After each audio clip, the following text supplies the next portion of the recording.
So, welcome everyone for another sutta discussion. I'm going to talk about mainly two suttas from the Majjhima Nikaya.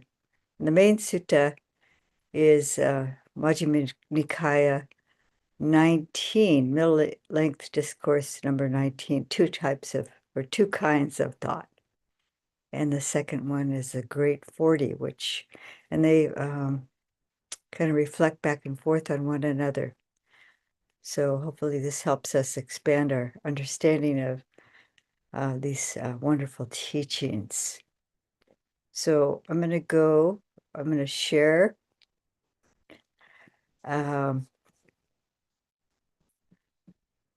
document that I've been working on. It actually starts with a third sutta, but it's very brief.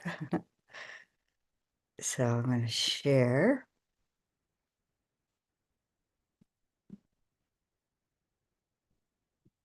Okay, I think this is it. Okay. So the sutta that's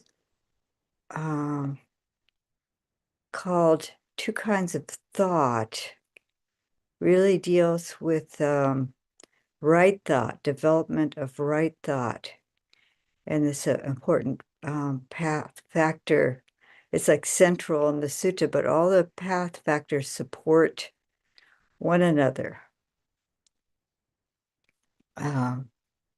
So this is the analysis of the path, and it talks about it describes each path factor. So it's a good sutta to have in your, to look at frequently to get a good understanding of the basic definition of each factor of the Noble Eightfold Path.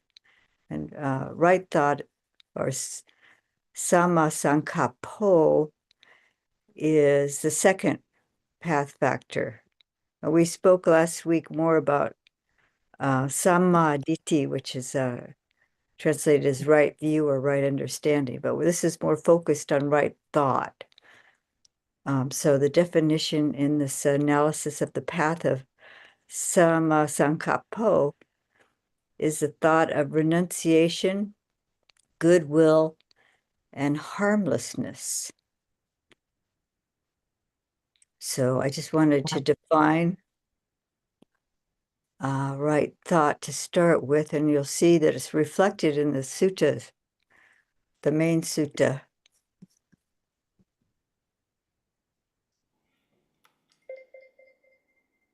See, I see two khemas and one, there we go. There we go. Welcome. Yeah, there was no, it's all good. Glad you're here. So, as we were saying, this is the Great 40, and this sutta is wonderful because it shows how all the factors of the Noble Eightfold Path support one another. But I've just extracted the section on right on sankappa. So it talks about wrong thought and right thought. So when you understand wrong thought as wrong thought and right thought as right thought, that's your right view. That's how right view comes first. And there's this word, miccha sankappa and sama sankappa. So the miccha is incorrect or wrong or mistaken. So there's this verb here, pajanati, which is knowing. And this is a very important, this awareness and knowing. This knowing is different, a little different than aware. It's really understanding things. So, and what is wrong thought? Thoughts of sensuality, of malice, and cruelty. This is wrong thought. So I've ellipsed here. I didn't indicate that. There's some aspects missing in this. They make an effort to give up wrong thought and embrace right thought. That's the right effort.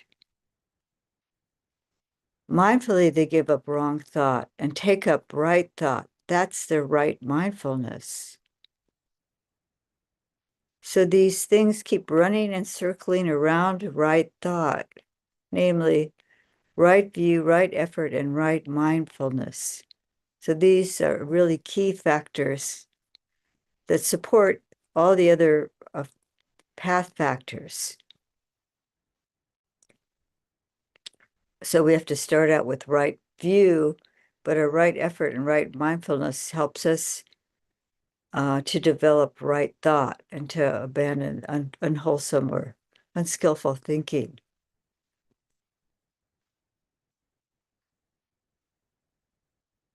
I'm just wondering if someone would like to read for me. Would anyone like to volunteer to read? I can read. Okay. So, yeah, so if you could just read this section through. This is the section on right intention and the Great 40, the sutta we started looking at. Therein, bhikkhus, right view comes first. And how does right view come first? One understands wrong intention as wrong intention and right intention as right intention. This is one's right view. And what, bhikkhus, is wrong intention?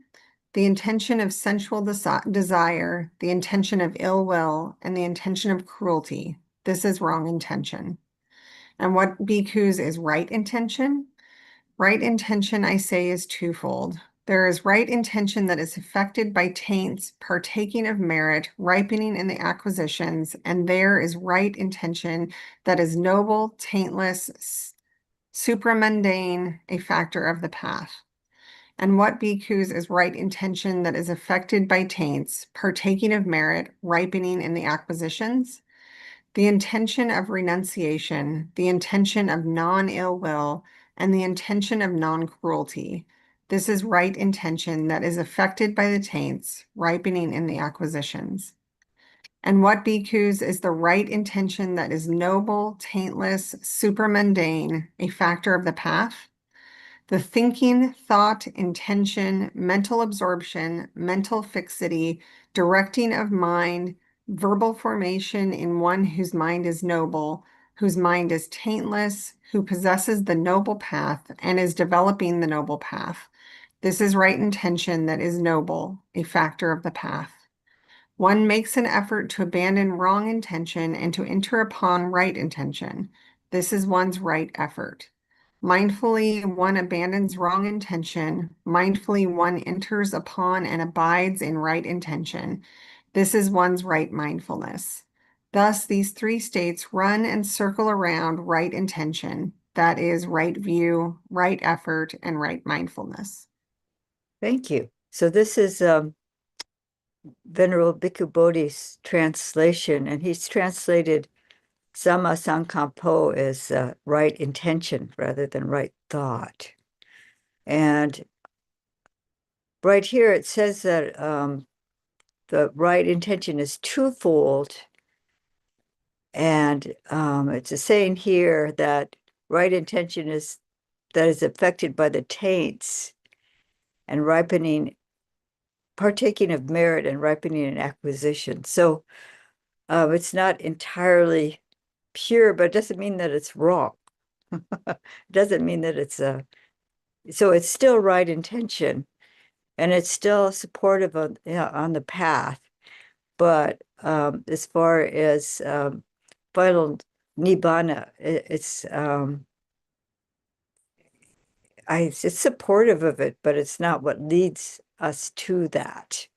So that's why it's talking partaking of merit. So we'll have it'll be meritorious, and yeah, so this might be a little bit confusing here. It's not like that's like it is saying it is right intention, but it doesn't lead to final nibbana, which is uh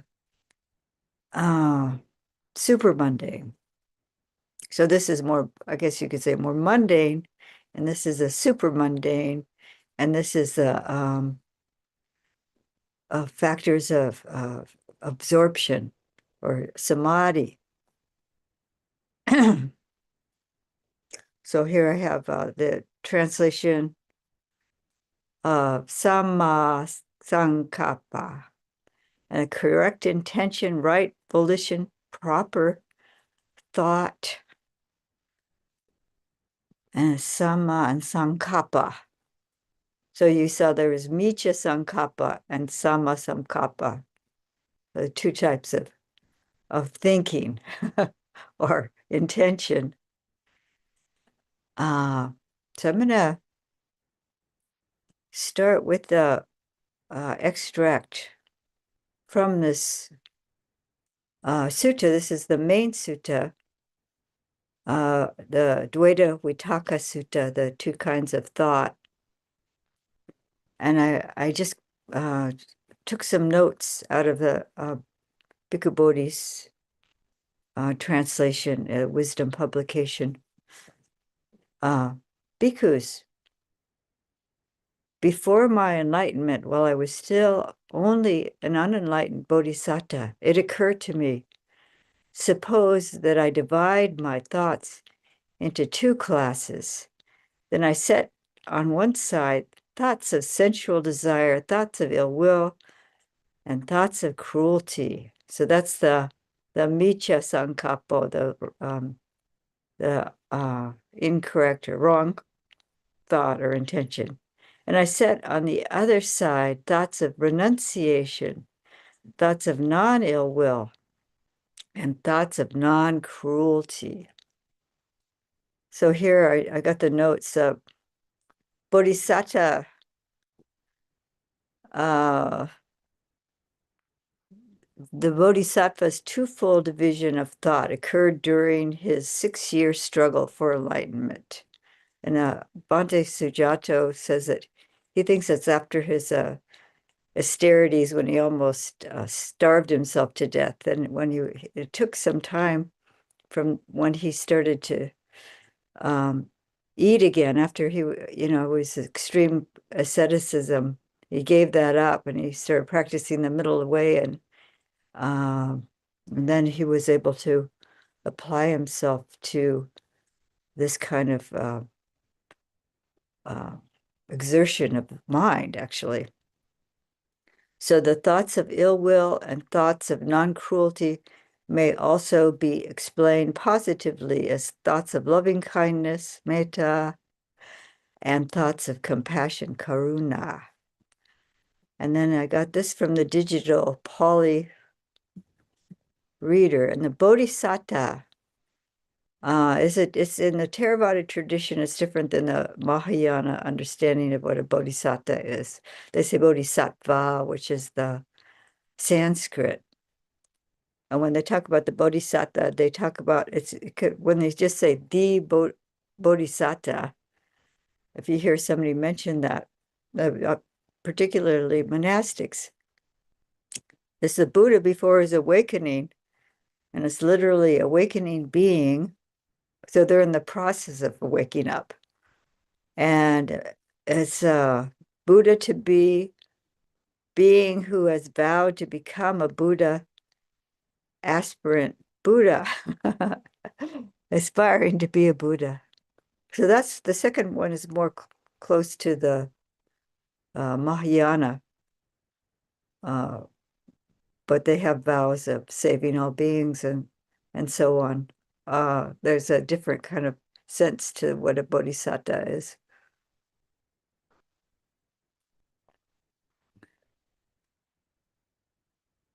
So this is Bhante Sujato's just an extract.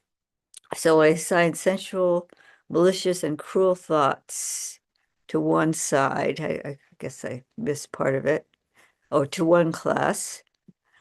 And I assign thoughts of renunciation, goodwill, and harmlessness to the second class. So that's, and then I wanted to show here, we had Sankappa, which is thought, intention. But here, what they're talking about is Vitakka.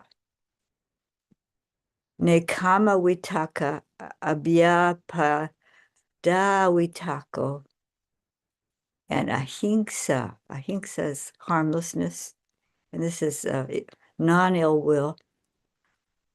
But we have this word Vitakka, and some people might recognize that as a factor of jhana. Vitakka Vichara as a first jhana factors. So here we have Vitakka is thought, reflection, pondering, and then this is the Abhidhamma understanding of what Vitakka is, and that would be in the jhanic, the first jhana would be application of mind, initial application of, whoops, I think it's thought. I missed part of it. But these are both translated as thought. And so there's somewhat synonyms, but I think there's also a little bit different sense to it.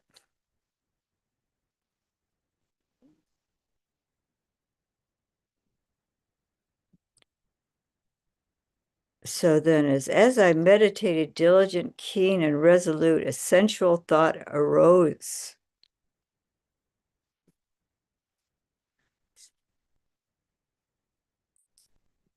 And then the Bhante Bodhi says, as I abided thus diligent, ardent, and resolute, a thought of ill will arose in me. So that came a little bit later.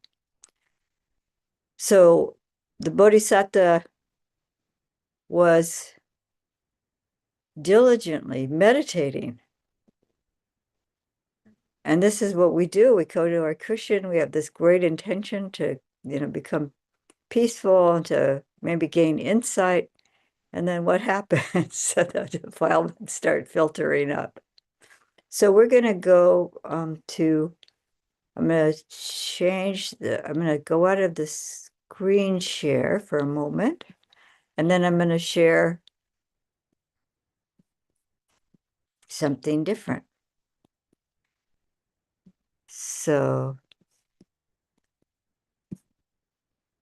and can everybody see that?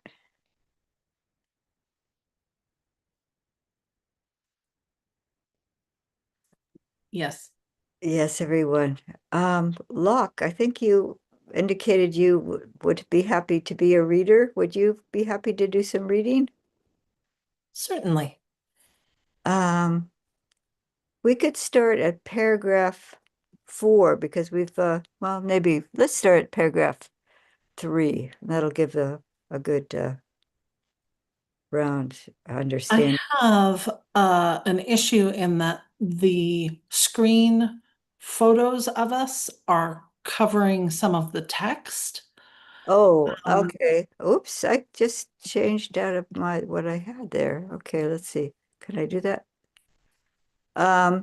So I think you could, Maybe I can minimize. There we If- go. Okay, got it.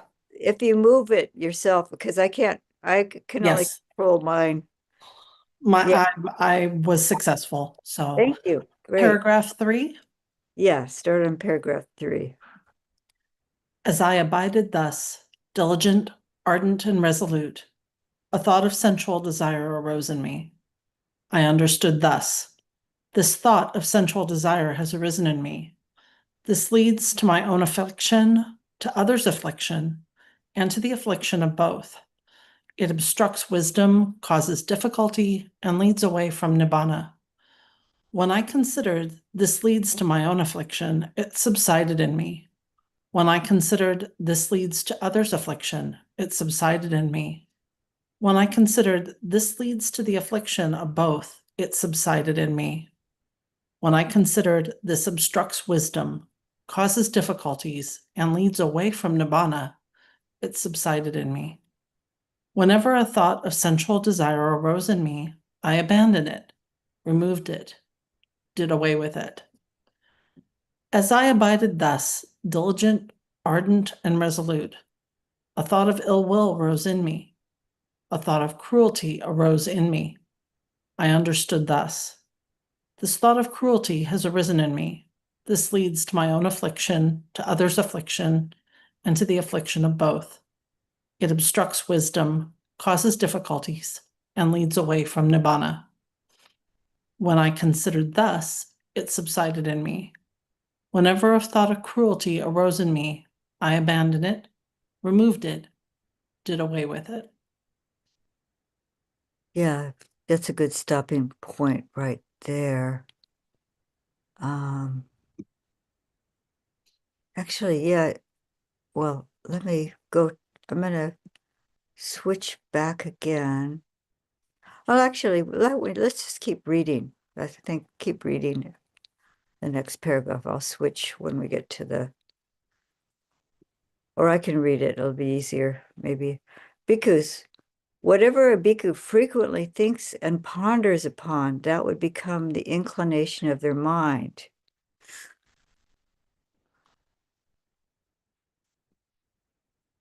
If they frequently think and ponder upon thoughts of sensual desire, one has abandoned the thought of renunciation to cultivate the thought of sensual desire. And then their mind inclines to thoughts of sensual desire.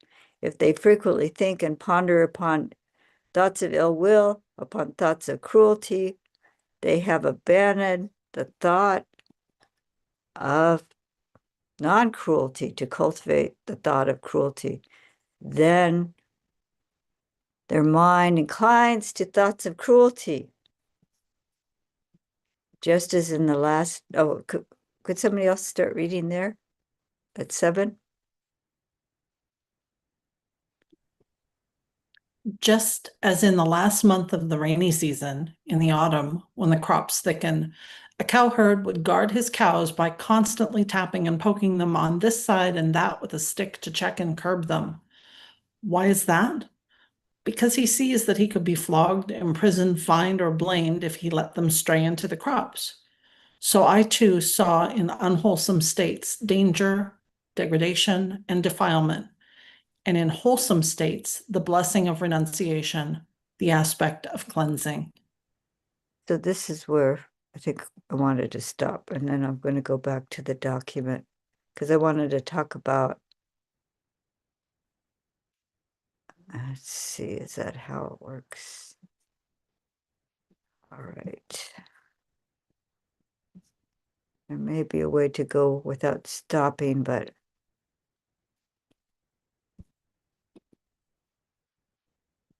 okay. So there's the document once again. So then I had some, so he was talking about thoughts of renunciation as nekama, letting go of sensual pleasures. That's a nekama vitaka.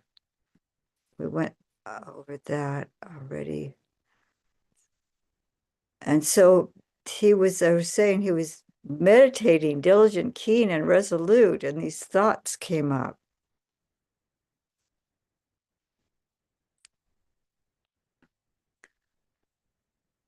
So when he understood the sensual thought has arisen in me, first you have to realize this is an unwholesome thought. If you're meditating and you're starting to fantasize about ice cream or something like that, it's certainly going to obstruct your meditation. And for a monastic, sensual thought or sexual thoughts or things like that, that would even undermine their monastic life. So he sees it leads to hurting myself, hurting others, or hurting both. It blocks wisdom, is on the side of distress, and doesn't lead to nibbana, to extinguishment. So it's just this is Bhante Sujato's translation of what was just read. And when I reflected that it leads to hurting myself, it went away. So this is really important to consider, where you see the harm in it. And for me, it's not so much thoughts of sensuality, but it might be irritation. Or it could be just kind of dullness or confusion or distraction. But the hurting myself part would be if I have an intention to meditate and I'm wasting my time because I'm distracting myself. It's blocking wisdom. It doesn't need to lead to nibbana. So when I reflected that it leads to hurting others, it went away. So if we see, especially if we see that our thoughts may be harmful to other people, then that's a motivation to let go of it. When I reflected that it leads to hurting both, it went away. When I reflected that it blocks wisdom and is on the side of distress, and it doesn't lead to extinguishment, this is nibbana, it went away.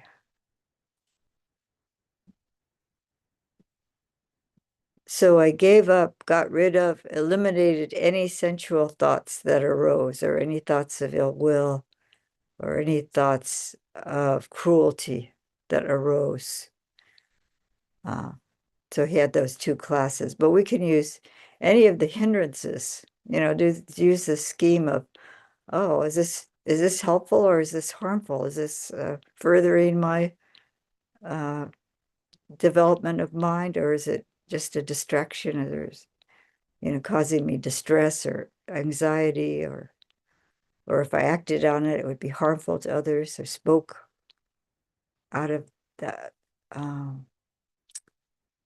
what's going on in the mind. So this is like, so kama vitakka is sensual thought, sexual thought.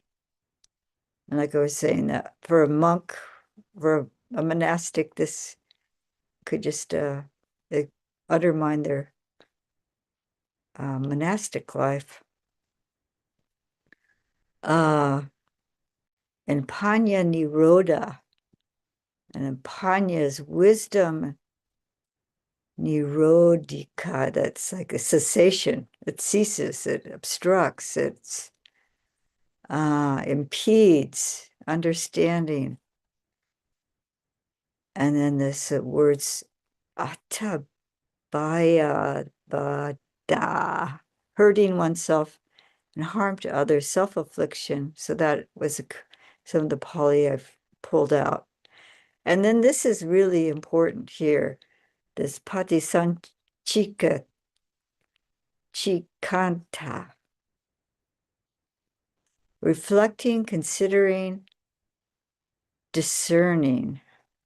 So yeah, this is an aspect of meditation that often isn't brought up, where we just think our mind should just be able to get still somehow by bringing our attention back to the breath and back to the breath and back to the breath. But when you reflect about, oh, this is really harmful, what I'm thinking, or this is really it's just a distraction. And this is why we spend a lot of time talking about the hindrances and identifying the hindrances, like knowing this is a hindrance, knowing, oh, I can see the harm in this hindrance. It's blocking wisdom. It weakens wisdom. So this is very beautiful. That's whatever a mendicant or anyone frequently thinks about and considers becomes their heart's inclination, or becomes the inclination of the mind. So chitta, or this is referring to chitta here as a mind or heart. So this word, okay, anuichareti. It's looks at, examines, reflects, meditates on. Anu vichareti.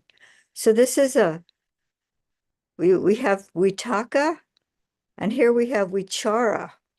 So if you these vitaka, vichara, these are both factors of the first jhana.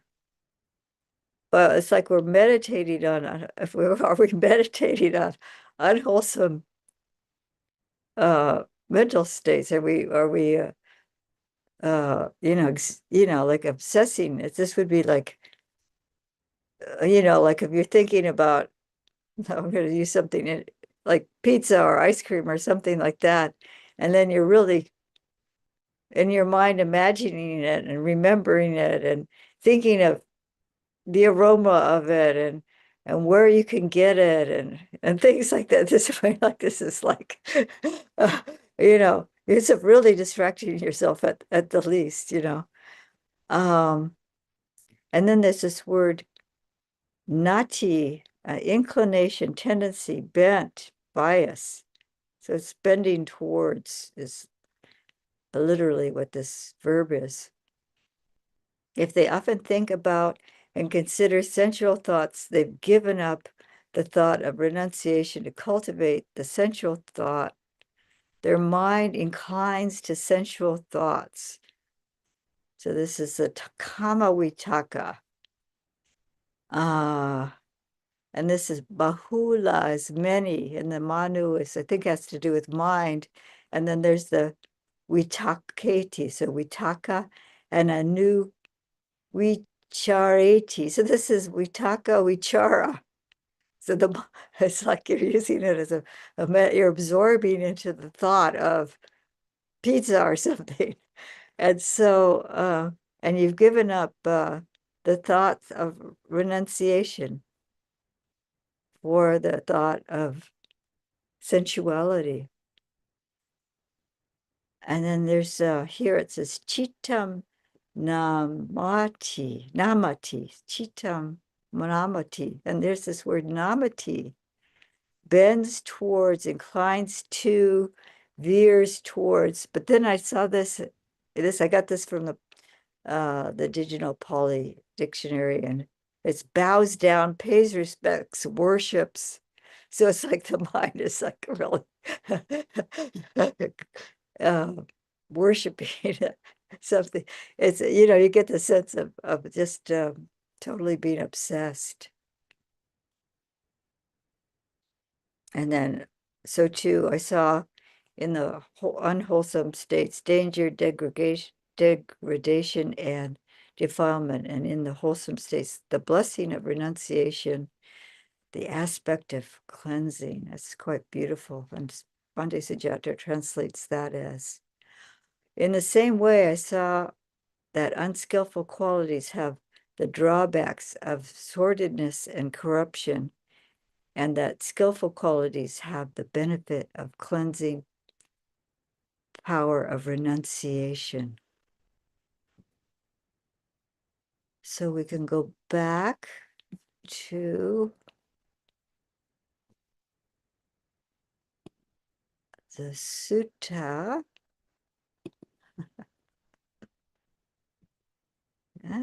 Here we go. So then we were on paragraph 8. Would somebody like to take a turn to read 8?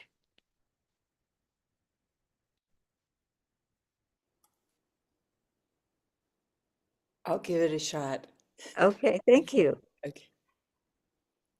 As I abided thus, diligent, ardent, and resolute, a thought of renunciation arose in me. I understood thus, this thought of renunciation has arisen in me. This does not lead to my own affliction or to others' affliction or to the affliction of both. It aids wisdom, does not cause difficulties, and leads to nibbana. If I think and ponder upon this thought, even for a night, even for a day, even for a night and day, I see nothing to fear from it, But with excessive thinking and pondering, I might tire my body. And when the body is tired, the mind becomes strained. And when the mind is strained, it is far from concentration. So I steadied my mind internally, quieted it, brought it to singleness, and concentrated it. Why is that? So that my mind should not be strained. Okay, could you stop there for a second? Yeah, so there was a note that this yeah, even though these are wholesome thoughts, that the excessive thinking tires the mind and the body. And that's kind of obvious. And then the note in the book, Bhikkhu Bodhi's note was that it said that he was coming in and out of the samadhi, the concentration, and having insight into things as he went along. It wasn't like just suddenly, it was like a progressive stages of insight. And also Bhante Sujato says this whole process, it's just like like a couple of pages or 2 or 3 pages of what happened, but it happened over a course of time, and they were not really sure how long it took, but it wasn't just a few days. It took some time of work for him to get to this, even to this point.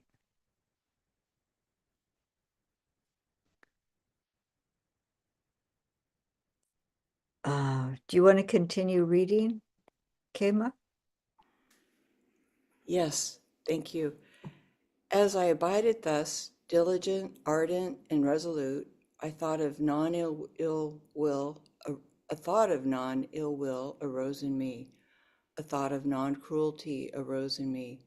I understood thus: this thought of non-cruelty has arisen in me. This does not lead to my own affliction or to others' affliction, and to the affliction of both. It aids wisdom, does not cause difficulties, and leads to nibbana. If I think and ponder upon this thought, even for a night, even for a day, even for a night and day, I see nothing to fear from it. But with excessive thinking and pondering, I might tire my body. And when the body is tired, the mind becomes strained. And when the mind is strained, it is far from concentration. So I steadied my mind internally, quieted it, brought it to singleness, and concentrated it. Why is that? So that my mind should not be strained. If I can read this part. Bhikkhus, whatever a bhikkhu or anyone, or you could think of yourself as a bhikkhu or a practitioner, frequently thinks and ponders upon, that will become the inclination of the mind. If they frequently think and ponder upon thoughts of renunciation, they have abandoned the thought of sensual desire to cultivate the thought of renunciation. And then the mind inclines to thoughts of renunciation. And you can also think of moderation. But it's not, renunciation is not indulging in sensuality. You could think of it that way. If they frequently think and ponder upon thoughts of non-ill will or metta, upon thoughts of non-cruelty, they have abandoned the thought of cruelty to cultivate the thought of non-cruelty or karuna or compassion. And then the mind inclines to thoughts of non-cruelty. This is a very beautiful metaphor here. Just as the last month of the hot season, when all the crops have been brought inside the villages, a cowherd would guard his cows. He's protecting the cows from straying by staying at the root of the tree or out in the open, since they need only to be mindful that the cows are there. So too, there was need only for me to be mindful that those states were there. So that's interesting. This is a point, you hear meditation teachers often say, oh, just be aware of your thoughts. But you see, he did a lot of work with his thoughts initially, and he was really examining what was harmful and what was helpful, and even with the thoughts that were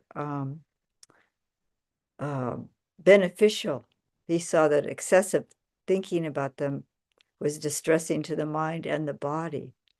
So it was like a certain point in our meditation when we have been doing the work, and then it's just like the thoughts will percolate up, but it very faintly, and then we can just see them pass.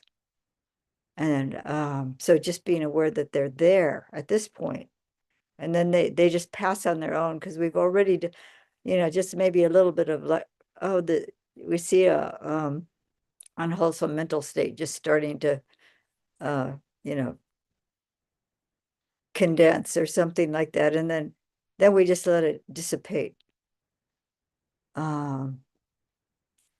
So here he goes into the jhanas, quite secluded from sensual pleasures, secluded from unwholesome states. So he's let go of any kind of thought of sensuality or any kind of wholesome states.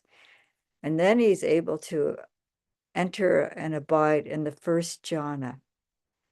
And then it goes through all four jhanas and all the formless attainments and so on. And then he's got also the knowledges, the three knowledges. And then he knows that directly knew birth is destroyed, the holy life has been lived, what had to be done has been done. There's no more coming to any state of being. So through this whole this is the super mundane path here at a culminating of the super mundane path. So we could maybe read to the end very quickly. Would someone like to just read through this metaphor at the end, and then we could go back to the document? From where, Aya? It's starting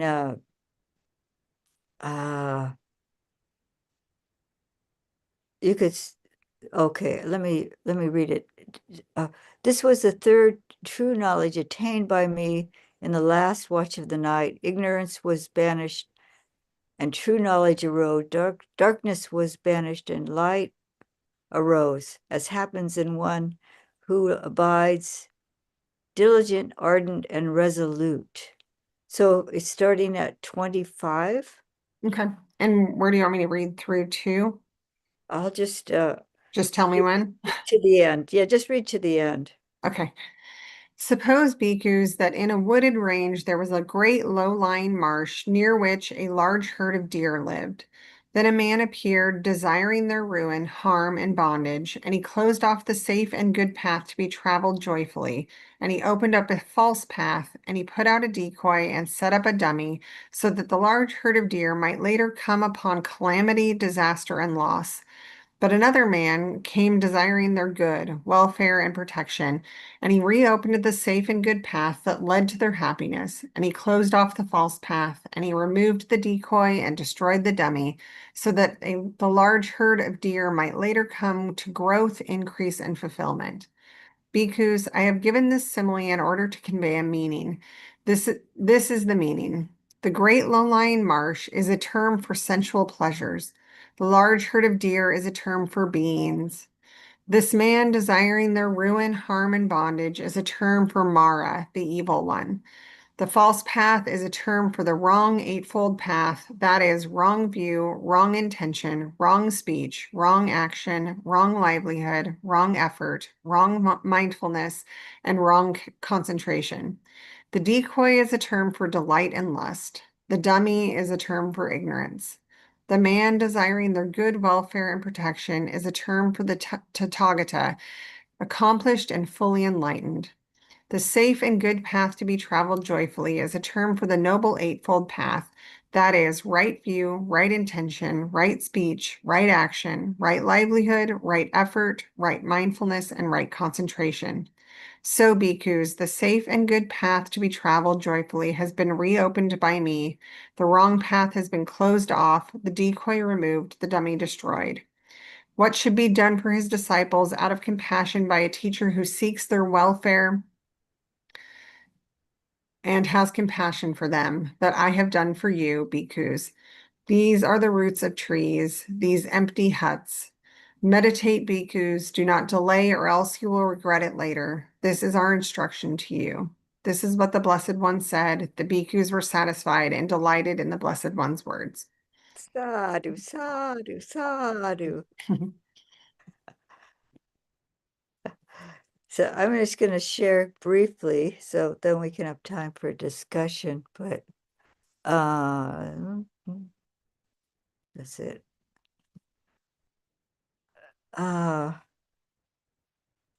So there's a note for Bhikkhu Bodhi's, from Bhikkhu Bodhi's translation. It says, excessive thinking and pondering leads to agitation. To tame and soften the mind, the Bodhisattva would enter a meditative attainment, then would emerge from it and develop insight. So he did it.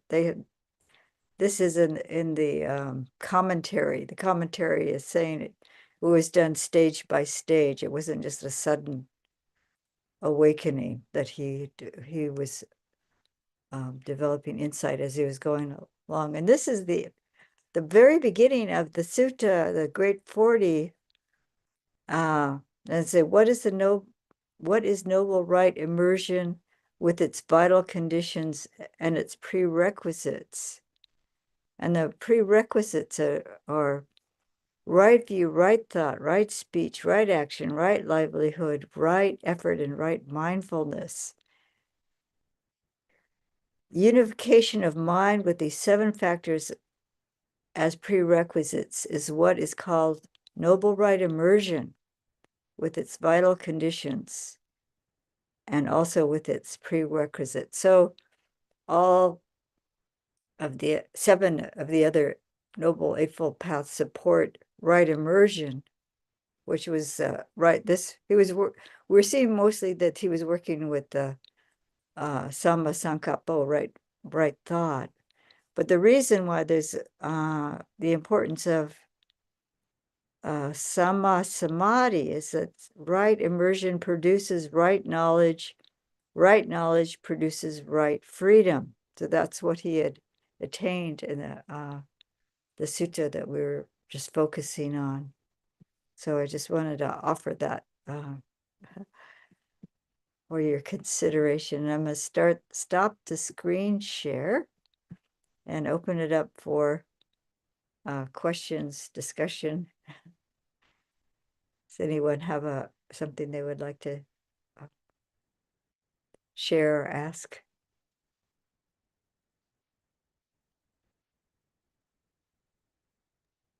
Can you repeat that very last thing or put that thing back up? So it was right immersion leads to right knowledge, and then I missed the rest. I wanted to write it down and I wasn't quick enough.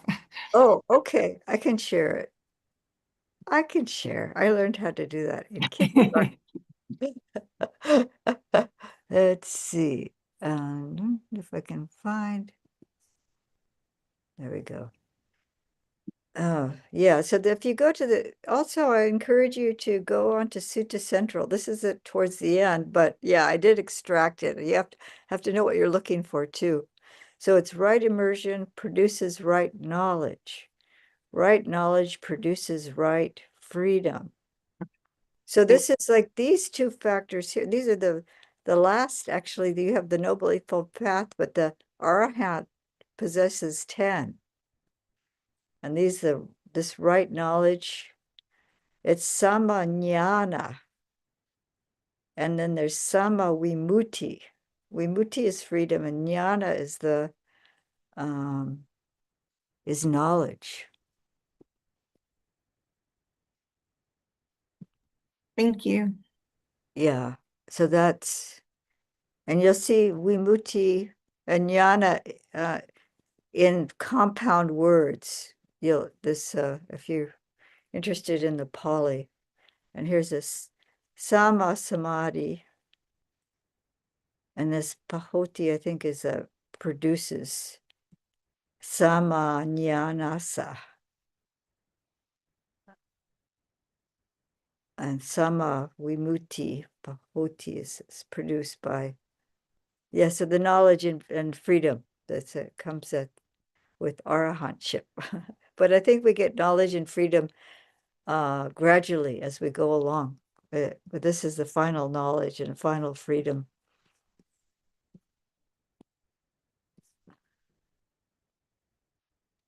So anyway, I got immersed in doing the research for this sutta. Also, I should have left the screen share on.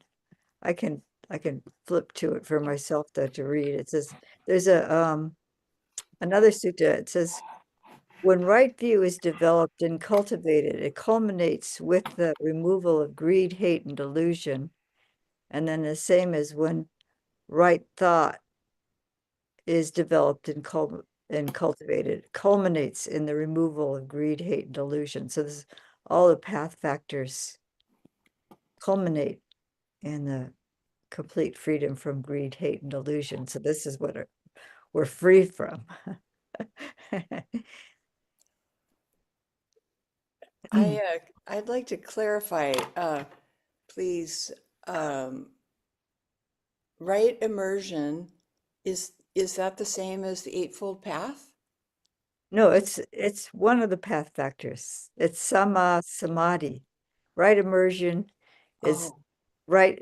Bhante Sujato translates sama samadhi is right immersion, and Bhikkhu Bodhi translates it as right concentration, and Ajahn Brahm says samadhi is stillness. I don't know if he says right stillness, maybe. I don't know. I haven't heard him talk about it as a path factor. When he talks about samadhi, he calls it stillness. So this word samadhi has a lot of different ways people want to translate it. And then some people get very passionate about how it should be translated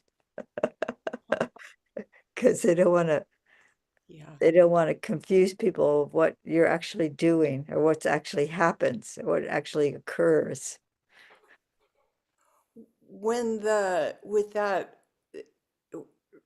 I read that in your last slide, unification of the mind with these 7 factors. Yeah, that's another word for samadhi, this unification Oh, of mind. okay. Oh, Yeah, okay. And it seemed like the 7 factors were part of the that's just, Eightfold Path. yeah, No. seven of the 8, and then the last one. So Oh, all 7 factors support entering sama samadhi, and sama samadhi is jhana. oh, perfect. Oh, that's really amazing. Yeah. Yeah, Okay.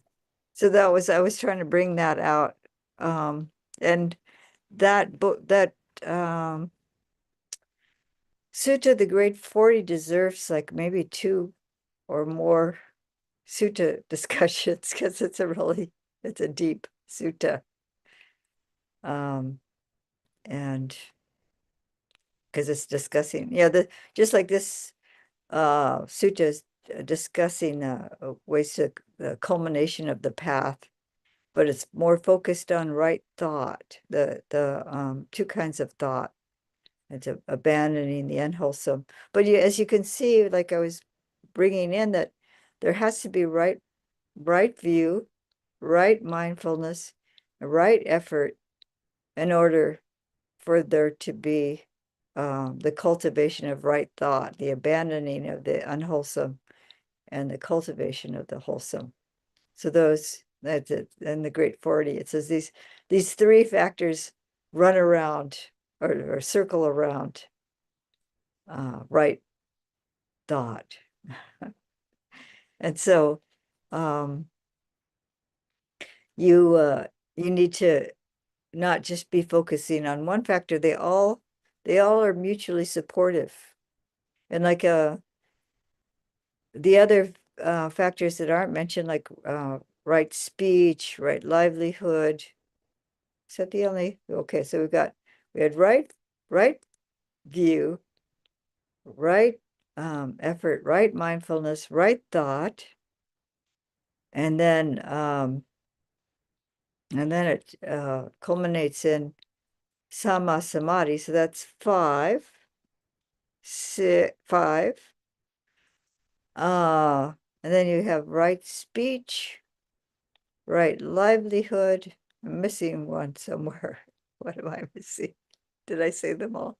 But they all work together. I mean, like in your right action. That's the one I'm missing, right action. So you have to keep your sila well. So that's your some sila is sama wacha and sama kamanto. So there's those two are your ethical conduct. And so along with the right livelihood.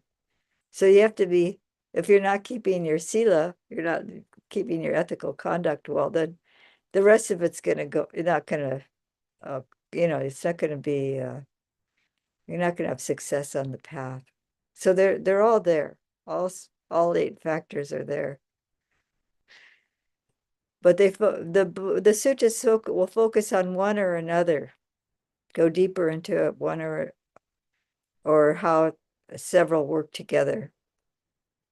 And this is particularly, I mean, you're keeping your sila well, and then you go on retreat, and then you do that kind of work, or you in the evening, if you've kept your conduct well, then you still, like the Buddha was out in the forest, and I'm sure he was keeping impeccable conduct, and he still had unwholesome mental states arising. It's like, but he knew them. He recognized them, and he saw the harm in them, and it said they went away. They subsided by just really paying attention to them in a skillful way. Attending to them in a skillful manner helps them just dissolve. I mean, yeah. Okay, when you start saying, "Oh, well, this is not a skillful or wholesome thought. This is this is certainly a kilesa." When you start thinking about it in those terms, a lot of times that'll just stop it for me anyway. Or is this helping me at all? No. Is it harming me? Probably. So, yeah, so this is a beautiful sutta, and I really encourage everyone to read on your own and look at Bhante Sujato's translation. If you can get to the side notes, he's got a lot of good description and instruction about how to use this sutta as instructions for meditation, and how it can really help us on the path. So I'll offer this for your reflection, and we can close with homage to the triple gem.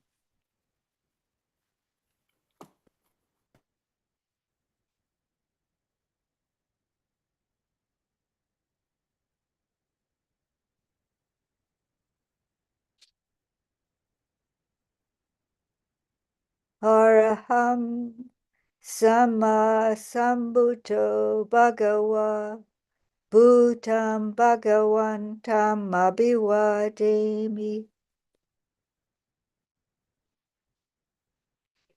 Swakato Bhagavata Dhammo Dhammam Namasami.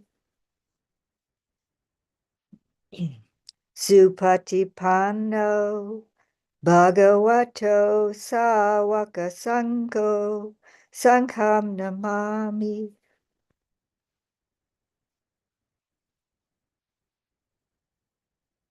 Thank you so much for your kind attention. Thank you, Aya. Thank you, Sangha.